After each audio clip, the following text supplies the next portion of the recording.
성부와 성자와 성령의 이름으로 말씀드립니다. 네, 오늘은 성삼위일체를 기념하는 그런 날인데요. 삼위일체의 신비를 오늘 기억하면서 내가 늘 생각하지 못하고 기대했던 방법이 아니라 정말 생각하지 못한 방법으로 나를 만나주시고 나를 구원해 주신 그 하나님을 기억하고 그분께 감사하는 그런 예배 시간이 되기를 바랍니다. 언제나 내 생각을 뛰어넘으시고 내 계획을 초월하셔서 그래서 내가 잘나고 내 힘으로 살아가는 줄 알 때는, 내 인생이 잘 될 때는 하나님을 잘 찾지 않고 만나지 못하지만 넘어지고 깨어지는 그곳에 늘 찾아오셔서 우리를 다시 한번 회복시키는 그 하나님을 다시 한번 고백하면서 우리의 삶 가운데서 일하시고 붙들어 주시는 그 하나님을 고백하는 그런 거룩한 예배가 되기를 바랍니다. 대천덕 신부님께서 별세하신 지 20주기가 되어서 곳곳에서 기념 이런 여러 가지 일들을 하는데요. 그 일환으로 기념 설교집이 나왔는데요. 하나님 나라의 개척자라고 하는 책을 성공회 출판사에서 출간을 했는데요. 그 앞부분에 신부님의 아들인 벤토리 신부님이시거든요. 신부님이 이렇게 썼는데요. 아버지는 하나님의 모든 계획에 큰 관심을 기울였습니다. 성서 전체를 읽고 설교하는 것이 정말 중요하다고 생각하셨지요.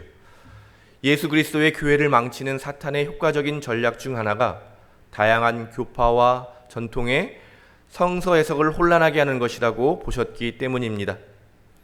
그리스도께서 흘리신 피를 무시하면서 이 땅의 정의에 대해 설교할 수는 없다고 강조하셨습니다. 개인의 구원과 회개를 강조하는 사람들은 성령의 권능과 은사를 소홀히 하는 반면 성령 세례를 강조하는 사람들은 성령의 축복에 사로잡혀 있는 경우가 많았습니다. 그들이 세상에 대한 하나님의 사랑, 사회 문제, 정의의 필요성을 등한시하는 문제들, 아버지는 이 모든 것을 해결할 방법이 성서 전체, 즉 하느님의 모든 계획을 묵상하는 것이라고 보셨습니다. 3년 주기로 나뉜 교회력을 따라 성서 전체를 깊이 읽어나가는 일의 가치를 신뢰하신 것입니다. 교회력에 따른 저희도 성공회가 늘 하고 있는 전통적인 이런 성서 읽기와 또 설교의 내용들을 다시 잘 설명해 주셨는데요. 이 삼위일체도 마찬가지인 것 같아요. 우리가 성서를 골고루 읽어야 하는 것처럼 하나님에 대한 경험도 더 넓어지고 더 깊어져야 되는데 어떤 분들은 성부 하나님에 대한 믿음을 강화시키고 또 성자와 성령을 무시하기도 하고요. 또 반대로 그런 일들이 있을 때 우리의 신앙이 균형적으로 성장해 나가는 것이 아니라 문제가 생기게 되고 어떤 우리의 신앙이 왜곡되는 그런 경우들이 있는 것입니다. 아마 대천덕 신부님의 설교집에서도 소개하는 것처럼 성공회야말로 성서를 가장 균형 있게 읽는 교단이고 또 삼위일체 하나님에 대한 고백을 가장 우리의 신앙의 중심에 두는 교회라고 말할 수 있을 것 같습니다. 여러분 잘 아시잖아요. 영광이 성부와 성자와 성령께 처음과 같이 지금도 그리고 영원히 아멘. 우리가 자주 고백하는 이 문구 안에 삼위일체에 대한 신앙을 우리가 늘 고백하고 있습니다. 우리가 자주 사용하는 십자성호도 우리가 성부와 성자와 성령을 기억하고 기념하는 그런 행위입니다.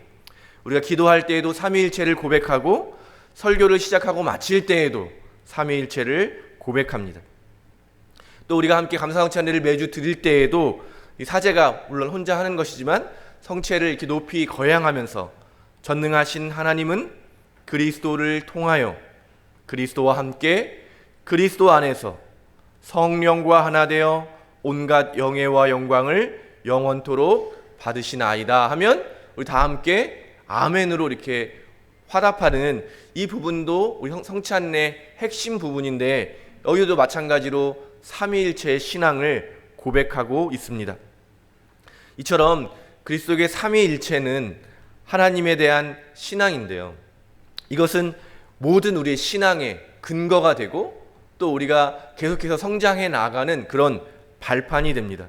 그런데 제가 처음 설교 때 말씀드렸던 것처럼 이 삼위일체는 신비이기 때문에 늘 우리의 생각들, 우리의 지식들, 우리의 한계를 뛰어넘는다는 것이죠.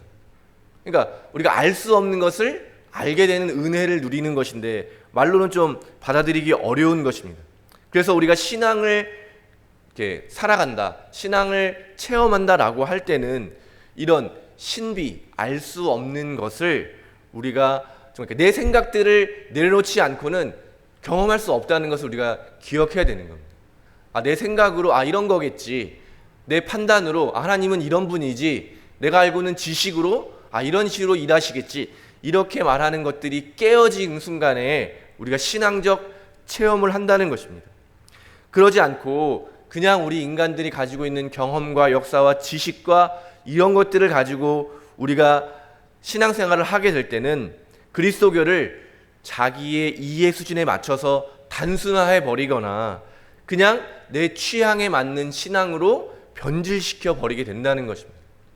그렇기 때문에 우리가 삼위일체의 신비를 기억할 때마다 다시 한번 그렇게 우리의 취향에 맞춰져 있거나 단순화되어 있던 신앙을 다시 더 넓은, 더 깊은 세계로 이끌어갈 수 있는 계기로 만들어야 한다는 것입니다.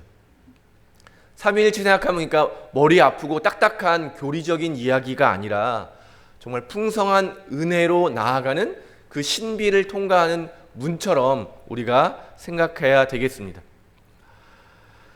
삼위일체 교리가 확립되면서 교회 역사를 살펴보면요, 그때부터 이제 이단이라는 게 생겨났습니다. 제가 어릴 때에도 많은 목사님과 신부님들이 교회의 이단을 구분할 때 삼위일체의 고백을 하는지 아닌지를 봐야 된다, 이렇게 많이 설명해 주셨거든요.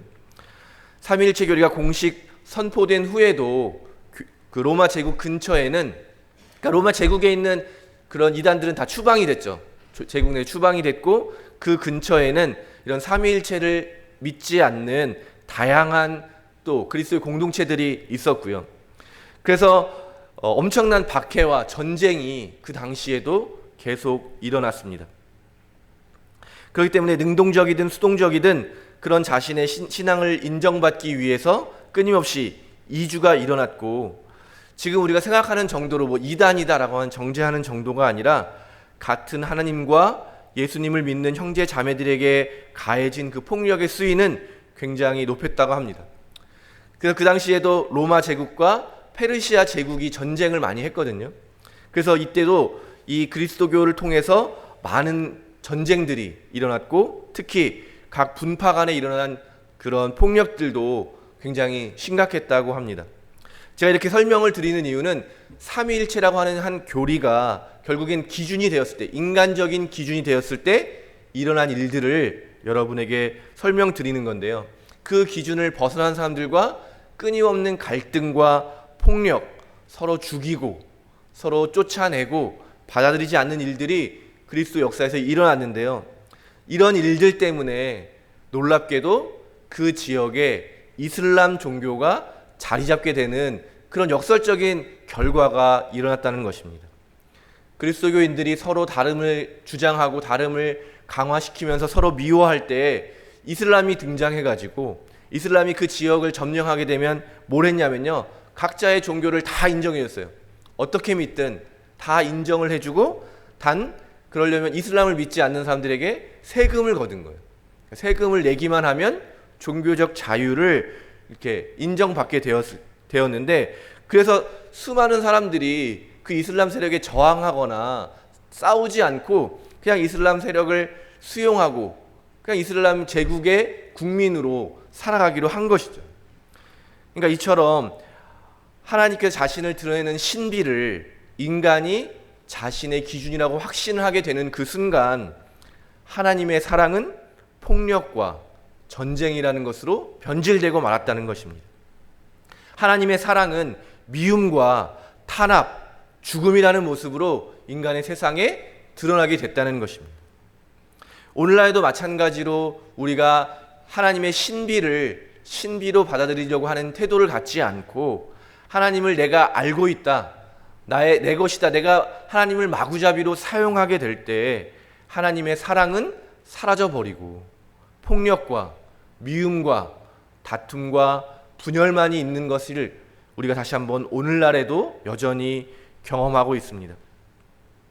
매년 우리가 1년에 한 번씩 이 삼위일체 주일을 맞이하면서 삼위일체에 대해서 기억하는 것은 여러 가지 의미가 있을 수 있지만, 저는 무엇보다도 이 시대의 삼위일체의 신앙을 고백한다는 것은 하나님께서 우리를 찾아오시는 다양한 모습을 인정하는 것, 내가 경험하고 내가 알고 있는 신앙에 더 깊은 차원이 있다는 것을 인정하는 것이 아닐까 생각하게 되었습니다.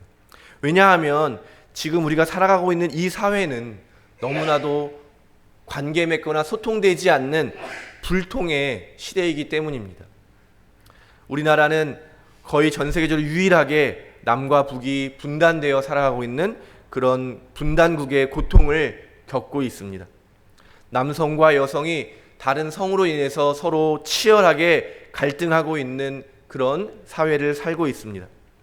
남과 북의 갈등뿐만 아니라 동과 서의 지역적 갈등도 여전히 우리 안에 심각한 상태입니다. 더불어서 점차 세대별로 갈등을 했는데, 이전에는 두 세대밖에 없었어요. 노년과 젊은 층이라고 하는 두 세대의 갈등이었다면, 지금은 10년세, 5년 이 정도의 차이가 나는 세대만 하여도 소통이 되지 않고 서로 갈등하고 있는 그런 시대입니다. 경제적인 차이로 인해 갈등하고 있고, 문화적인 차이를 가진 사람들끼리 서로 갈등하고 있습니다. 그래서 점점 누군가를 만난다는 것이 행복하고 정말 기쁜 일이 아니라, 나와 다른 사람을 만나서 불통하기 때문에 스트레스 받고 정말 불안하고 또 어떤 사람을 만날까라고 하는 두려움 속에 살아가는 이 시대에 그리스도교 신앙은 자신을 내어주고 하나되고 서로가 소통되는 그런 신앙이 기쁜 소식이라고 저는 믿고 있습니다. 그것을 위해서 우리가 먼저 다른 사람과의 다름을 인정할 수 있는 그런 삼위일체 하나님의 모습을 닮아가게 되기를 바랍니다. 자신을 아낌없이 내어주셔서 생명을 나누는 그런 나눔의 존재로 우리가 먼저 닮아가게 되기를 간절히 바랍니다. 아낌없이 내어주시는, 자신을 비우고 다른 사람을 존재를 받아들이는 그런 비움과 받아들임이야말로 그리스도의 신앙에 깔려있는 핵심이고, 우리가 닮아가야 하는, 우리가 추구해야 되는 신앙의 가치라는 것을 다시 한번 우리가 기억하게 되기를 바랍니다. 자신을 아낌없이 내어주신 그 하나님의 행위를 우리는 사랑이라고 표현하는데요, 잘 아시는 구절이죠. 요한일서의 사랑에 대해서 이렇게 기록하고 있습니다. 사랑에는 두려움이 없습니다. 완전한 사랑은 두려움을 몰아냅니다. 두려움은 징벌을 생각할 때 생기는 것입니다. 그러므로 두려움을 품는 사람은 아직 사랑을 완성하지 못한 사람입니다. 아멘. 오늘 삼위일체 주일을 맞이해서 여러 가지 이 시대의 어려움 속에 다시 한번 하나님께서 우리에게 자신을 드러내시는 그 삼위일체의 신비가 우리의 삶에도 적용되게 될 때 두려움이 사랑으로 변화되는, 정말 지금은 반대죠. 하나님의 사랑이 폭력으로 드러나는 이 끔찍한 일들이 다시 하나님을 기억하고 하나님을 경험하고 하나님을 닮아가게 될 때 이 세상을 살려내는 생명이 되고 사랑이 되고 빛이 되는 그런 놀라운 일들이 저와 여러분의 삶 가운데서 일어나게 되기를 간절히 바랍니다. 성부와 성자와 성령의 이름으로 말씀드렸습니다.